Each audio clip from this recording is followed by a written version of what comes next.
ધ્યાનથી સાંભળજો. એક ખેડૂતની કહાની, દુઃખી હેરાન પરેશાન ખેડૂતની કહાની. ખેડૂત પોતાના ખેતરની અંદર દર વર્ષે વાવેતર કરતો, છતાં પણ બધો પાક નિષ્ફળ જતો. ઘણીવાર વધારે પડતી ઠંડીના કારણે, વધારે પડતા તડકાના કારણે, તો ઘણીવાર અતિશય વરસાદના કારણે એ ધારે એટલું પાકનું ઉત્પાદન નહોતો લઈ શકતો. એને નફો એટલો થતો નહોતો, એટલે ખેડૂત થાકી ગયો હતો.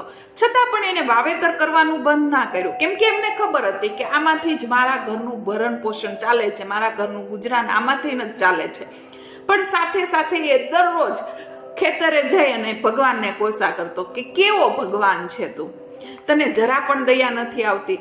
ઉપર બેઠા બેઠા તું પણ મજા લેતો હશે કે જો આ કેટલી મહેનત કરે છે, બદલામાં હું ફળ તો આપતો નથી.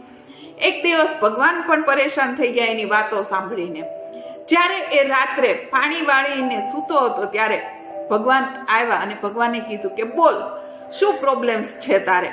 ત્યારે ખેડૂતે કીધું કે મને આ બધું જ મારા હાથમાં આપી દો. હું ઈચ્છું ત્યારે મારા ખેતરની અંદર વરસાદ પડે, હું ઈચ્છું ત્યારે તડકો, અને હું ઈચ્છું ત્યારે ઠંડી. હું કહું એમ મારા ખેતરની અંદર થવું જોઈએ. ભગવાન કહે ચાલ તથાસ્તુ, તને આપ્યું. આવું કહીને ભગવાન જતા રહ્યા. થોડો સમય વીતે છે, ઘઉં વાવે છે પોતે પોતાના ખેતરની અંદર, અને ભગવાનને કહે છે કે હવે વરસાદ કરો, એટલે વરસાદ થાય છે. થોડા ટાઈમ પછી કહે હવે તડકો કરો, હવે ઠંડી કરો. એક એમ મુજબ બધું થવા લાગ્યું, અને પાક ઘઉં તમે જુઓ તો આમ મોટા મોટા ઉગી ગયા, અને સરસ મજાની ડુંડીઓ આવી ઘઉંની અંદર. વાઢવાનો સમય થયો. ખેડૂત જેવું ઘઉં પાસે જઈને જોવે છે તો અંદર જેવા ઘઉંના ડુંડી ખોલે છે તો એક પણ ઘઉંનો દાણો નહોતો, સાવ ખાલી ફોફા બધા. હવે તો એ હેરાન પરેશાન, આ જોઈને એ હેરાન પરેશાન થઈ ગયો. અરે આ ઘઉંની અંદર એક પણ દાણો નથી, આ ડુંડીની અંદર એક પણ દાણો નથી, હવે હું શું કરીશ?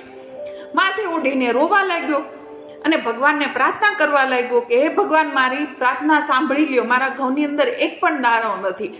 ભગવાન તરત એમની સામે આવે છે અને કહે છે કે બોલ, શું પ્રોબ્લેમ થયો? પછી ફરી પાછો એટલે કહે છે કે ભગવાન, આ ઘઉંની ડુંડીની અંદર એક પણ દાણો નથી, મારો તો બધી મહેનત સાવ અસફળ ગઈ.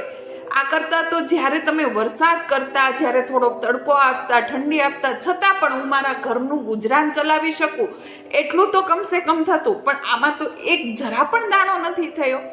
ત્યારે ભગવાને એવું કીધું કે જ્યારે પણ હું વરસાદ વધારે મોકલું છું ત્યારે એ ઘઉં કોઈ પણ વનસ્પતિ એનો સામનો કરે છે, સંઘર્ષ કરે છે. જ્યારે પણ હું વધારે પડતી ઠંડી કે તડકો આપું છું ત્યારે પણ વાવેલું તારું વાવેતર એમનો સામનો કરે છે, સંઘર્ષ કરે છે અને ઝઝૂમે છે. એટલા માટે થઈને એમાં દાણા આવે છે અને એ પાક સારો થાય છે. પણ આ ઘઉએ તો કોઈ પણ જાતનો સંઘર્ષ નથી કર્યો.